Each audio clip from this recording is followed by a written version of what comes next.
북한이 또 발사체를 발사를 했고 여당에서도 좀 굉장히 강력하게 유감을 표명하고 있는데 야당에서는 이게 다 문재인 정부의 대북 정책이 불러온 일이다 이렇게 비판을 했다고 합니다. 국회 취재기자 연결해 보겠습니다. 구하림 기자. 네, 더불어민주당 이인영 원내대표는 북한 도발에 대해서 거듭 강한 유감을 표명한다고 말했습니다. 그러면서 북미 실무 협상을 앞두고 큰 도움이 되지 않을 것이라고 생각한다고 말했습니다.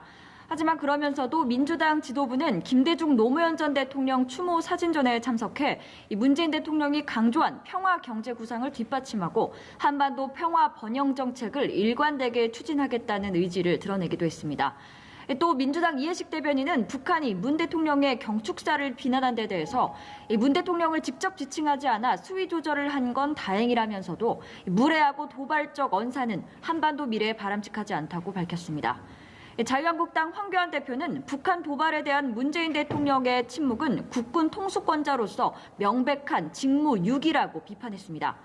한국당은 청와대 앞에서 긴급 국가안보대책회의를 열었는데요. 이 자리에서 황 대표는 청와대가 김정은 눈치를 보느라 입을 다물고 있다면서 이같이 말했습니다.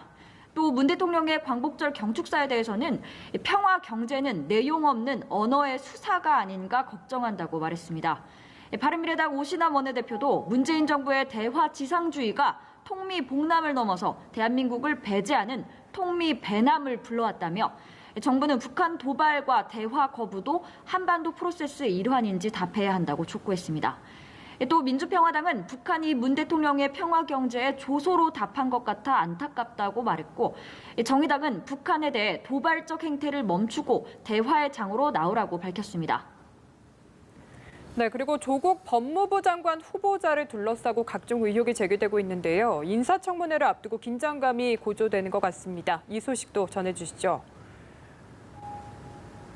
네, 청문회를 앞둔 조국 법무부 장관 후보자에 대해서 위장 전입 의혹에서부터 사모펀드 거액 투자 또 세금 지각 납부 의혹까지 제기되고 있습니다. 특히 최근 불거진 74억 원대 사모펀드 출자 약정 의혹을 비롯해 도덕성 논란이 빚어지고 있는데요.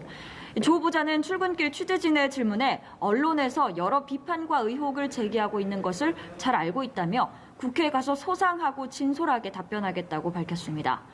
또 해당 펀드 운용사인 코링크 프라이빗 에쿼티 이상훈 대표는 연합뉴스와의 통화에서 조 후보자 측과의 거래는 통상적인 거래였다고 설명했는데요.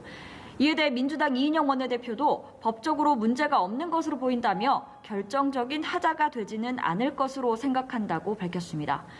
이런 가운데 한국당 김진태 의원은 조 후보자가 과거 남한사회주의 노동자 동맹, 일명 산호맹에서 활동하면서 무장봉기 혁명을 주장했다고 밝혔습니다. 92년 발간된 산호맹 산하 남한사회주의과학원 기관지인 우리사상에 노동자 계급의 투쟁을 촉구하는 내용이 담겨 있는데 조 후보자가 가명을 사용하면서 이 제작에 관여했다는 건데요. 이와 관련해 민주당은 야당이 색깔론을 동원해 흠집내기를 시도한다고 비판해왔습니다. 아직 청문회 날짜는 정해지지 않았지만 청문 전국의 긴장감은 점점 더 고조될 것으로 전망됩니다. 지금까지 국회에서 전해드렸습니다.